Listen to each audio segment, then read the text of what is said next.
हे शहर, या शहरांमधले गजबजलेले रस्ते, या गजबजलेल्या रस्त्यांवरचं आपलं वेगानं पुढे चाललेलं आयुष्य, या सगळ्यांमध्ये आपण हे मात्र विसरून जातो की या शहरांमध्ये काही मुकी जनावरं सुद्धा राहत असतात, ज्यांना फक्त जिवंत राहण्यासाठी नाही त्या गोष्टींना तोंड द्यावं लागतं. जसं की रस्त्यावरचा एक भटकणारा कुत्रा, जो बहुतेकांसाठी अदृश्य असतो, त्याच जगाचा बळी ठरतो ज्यामध्ये तो जिवंत राहण्यासाठी संघर्ष करत असतो.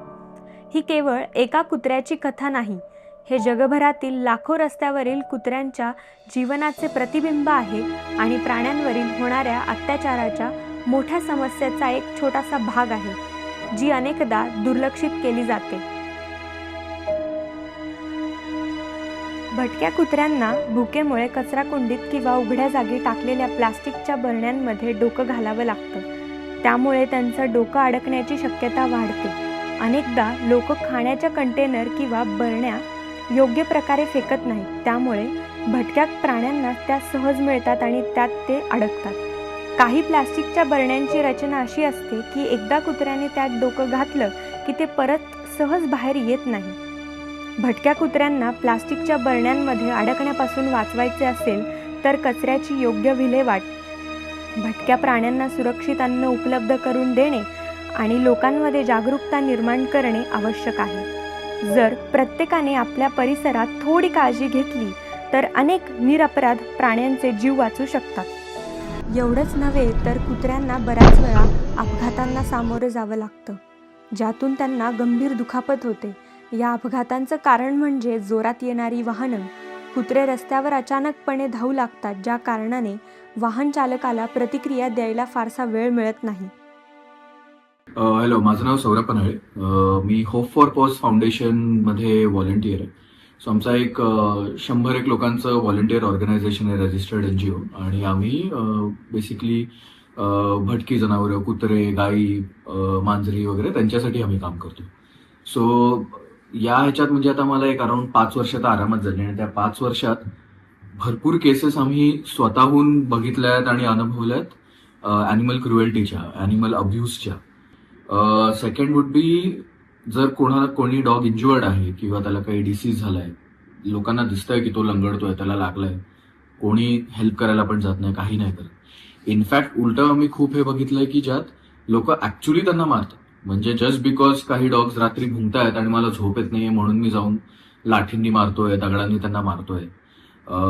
आम्ही प्रत्यक्ष स्वतः पण बघितलंय की लोक रात्री त्यांच्या कार घेऊन त्या डॉग्स उडवायला त्यांच्या मागे मागे कार फिरवत होते, ते डॉग्स उडवायला, just because they don't like animals. आमच्या इथलीच एक केस आहे की एक डॉग फुटपाथवर झोपला आणि त्याच्यावर एक गाडी मुद्दाम फुटपाथवर चढून त्याला उडवलं आणि त्याचे तिन्ही पाय फ्रॅक्चर केले.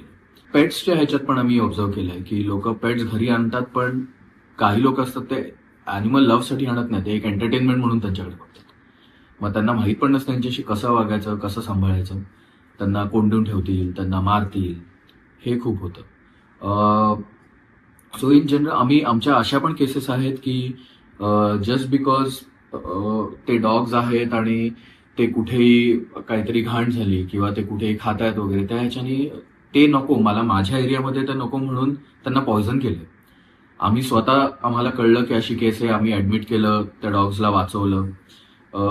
कित्येक ह्याच्यात हे होतं की रिलोकेट करायला बघतात लोक की इथे डॉग्स आहेत मला आवडत नाही किंवा कॅट्स आहेत मला आवडत नाहीत, आणि उचलून त्यांना लिटरली पोत्यात आणि पिशवीत टाकून वगैरे दुसरीकडे रिलोकेट करतात.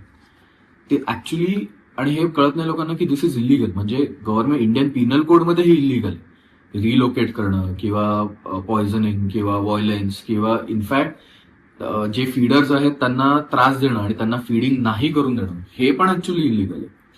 पण इथे मोठा इश्यू आहे की एक जनरल सेंटिमेंट आणि जनरल लोकांचं थिंकिंग आहे की या पृथ्वीवर फक्त आमचाच हक्क आहे, ह्युमन्सचाच हक्क आहे, बाकी कुठलेही नेचर असू दे किंवा कुठल्याही टाईपचे अॅनिमल्स असू दे त्यांचा कोणाचा काही हक्क नाहीये, जे ऍक्च्युली आपल्या आधी आलेले आहेत पण त्यांचा काही हक्क नाहीये.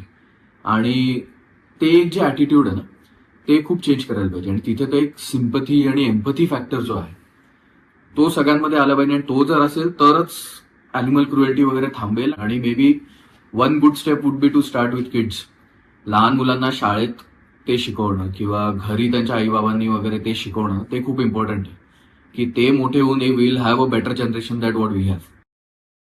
हे व्हॉलंटियर्स कुत्र्यांसाठी किंवा रस्त्यावरील भटकणाऱ्या अजून विविध प्राण्यांसाठी अहोरात्र काम करत असतात.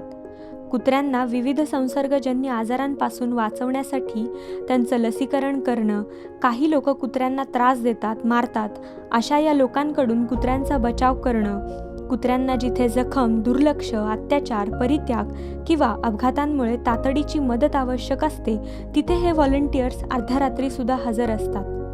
असं म्हणलं तरी हरकत नाही की या अशा ह्या व्हॉलंटियर्स आणि ऑर्गनायझेशन्समुळे रस्त्यावरील भटक्या कुत्र्यांचं अस्तित्व टिकून आहे.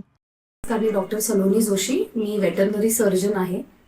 गेले 10 वर्ष मी पुण्यात प्रॅक्टिस करते. माझ्या क्लिनिकचं नाव doctor Joshi's POSSUM weight clinic असं आहे.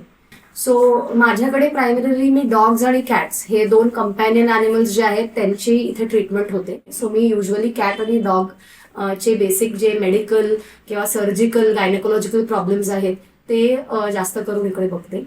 सो माणसांसारखेच सिमिलर आजार प्राण्यांना होतात, जसं रेस्पिरेटरी प्रॉब्लेम्स आपण जसं कॉफ म्हणतो, कोल्ड म्हणतो, किंवा पोटाचे आजार जसं गॅस्ट्रोएंट्रायटिस किंवा बेसिक ब्लोटिंग किंवा अपचन, इंडायजेशन, ह्या ज्या गोष्टी आहेत ह्या सिमिलर असतात पेट्स आणि माणसामध्ये.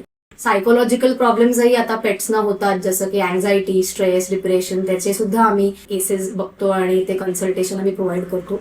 बेसिक सर्जरीजही आम्ही ते करतो. ऑलरेडी जे न्यूटरिंग किंवा स्पेइंग जे आपण म्हणतो, स्टरलायझेशन, त्याही इथे होतात. ॲनिमल क्रुएल्टी रिलेटेड बोलायचं तर आपल्या देशामध्ये स्ट्रे ॲनिमल्स असल्यामुळे ॲनिमल क्रुएल्टी खूप रॅम्पंट आहे, खूप कॉमनली बघितली जाते. रस्त्यावरती कुत्र्या मांजरांवरती स्टोन्स पेल्ट करणं किंवा कारण नसताना त्यांना त्रास देणं, त्यांना उगाच झाडूड करणे, ह्या गोष्टी खूप जास्त बघितल्या जातात. दिवाळी किंवा इतर कुठल्या फेस्टिवल्सच्या वेळेला जेव्हा आपण फायर क्रॅकर्स उडवतो तेव्हा असे काही काही केसेस मी सुरुवातीला माझ्या प्रॅक्टिसमध्ये बघितलेले आहेत, जेव्हा एखाद्या कुत्र्याच्या शेपटीला फायर क्रॅकर बांधलं जातं मज्जा म्हणून, किंवा कधी कधी त्यांना फायर क्रॅकर खायला देतात आणि मग ते तोंडात बस्ट होतं, असेही मी केसेस बघितलेले आहेत. किंवा अननेसेसरीली नॉर्मल डॉगला जो आपल्या जवळ येत नाही त्यांना मारहाण करणे, किंवा अननेसेसरी भीती जी असते काही जणांमध्ये, त्याच्यामुळे आधीच आपण कुत्र्यांना घाबरवणे, बाईकवरनं जाताना मुद्दाम त्यांच्या जवळून नेणे, ह्या सगळ्या गोष्टी खूप जास्त ऑब्झर्व होतात. सो अनफॉर्च्युनेटली ह्या सगळ्या गोष्टी ज्या आहेत त्या जास्त करून ॲनिमल एनजीओज मध्ये जे वेटरनरी डॉक्टर्स प्रॅक्टिस करतात त्यांना डे टू डे बेसिसवरती ह्या ज्या क्रुएल्टी रिलेटेड केसेस आहेत त्या त्यांना ट्रीट करायला लागतात. आणि अनफॉर्च्युनेट ह्या गोष्टी आपल्याकडे आहेत इंडियामध्ये. आपण या डॉक्युमेंटरीमध्ये भटक्या श्वानांच्या समस्या पाहिल्या, त्यांची भूक, त्यांना मिळणारी अपुरे आश्रयस्थानं, अपघातांची भीती आणि मानवी दुर्लक्ष. मात्र या समस्यांचा शेवट असू शकतो जर आपण सगळे मिळून कृतिशील पावले उचलली तर. रस्त्यावरील कुत्रे हे आपल्या समाजाचा भाग आहे, त्यांच्या अस्तित्वाचा सन्मान करणं ही आपली जबाबदारी आहे. त्यांच्यासाठी सुरक्षित निवारे, नियमित अन्न आणि आरोग्य सेवांची व्यवस्था करणे. जर नागरिक आणि संस्था एकत्र आल्या तर त्यांच्या आयुष्याला माणुसकीचा स्पर्श देण्याचा हा प्रयत्न असावा. यासाठी आपण एक उत्तम उदाहरण पनवेल महानगरपालिकेचं देऊ शकतो, ज्यांनी की कृत्रिम बुद्धिमत्तेच्या माध्यमातून 4.5 महिन्यात भटके श्वान आणि मांजरींचे सर्वेक्षण पूर्ण केले. 19 लाख रुपये खर्च करून पालिकेने श्वानांचे रेबीज निर्मूलन राष्ट्रीय कार्यक्रम योजनेअंतर्गत झायमॅक्स टेक सोल्युशन या कंपनीला इंडिया केअर तंत्रज्ञानाच्या साहाय्याने सर्वेक्षणाचे काम देण्यात आले. सर्वेक्षणासाठी प्राणीशास्त्रातील 20 तरुणांना नेमण्यात आले. पालिका क्षेत्रात सुमारे 19,000 भटके श्वान आणि 5,000हून जास्त मांजरी असल्याचे वर्तवण्यात आले. रेबीज मुक्त पनवेल पालिका ही मोहीम राबविताना भटक्या श्वानांचे निर्बीजीकरण करणे गरजेचे आहे. 40%हून अधिक श्वानांचे पनवेलमध्ये निर्बीजीकरण झाल्याचे ह्या अहवालातून समोर आले. कोणत्याही समाजाच्या प्रगतीची ओळख केवळ तेथील लोकांमधूनच नाही तर समाजाने निर्जीव व निर्बल जीवांप्रती घेतलेल्या जबाबदारीतूनही होते. चला आपण एकत्र येऊयात आणि त्यांच्या जीवनात उजेड आणूयात.